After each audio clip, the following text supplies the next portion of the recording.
Here's something confusing. I need you guys to explain this to me because I cannot comprehend.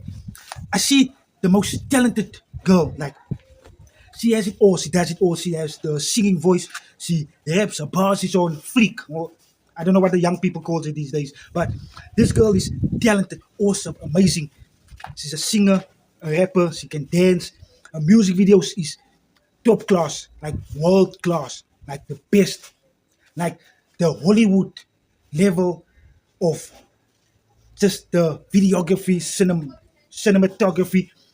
But she's only getting like between 100 and 3,000 views on YouTube. And I'm very confused. I don't know how that works. Does talent really matter? Is it something important? Because if this was based on talent, according to my eyes, then she should be getting like millions of views. She should be she should be on billboards. But I'm only seeing like 100 views, 300 views here, 3,000 views on that video, and that's like top. So how does it work? Her name is Lola Williams, by the way. How does that work? Please explain this to me.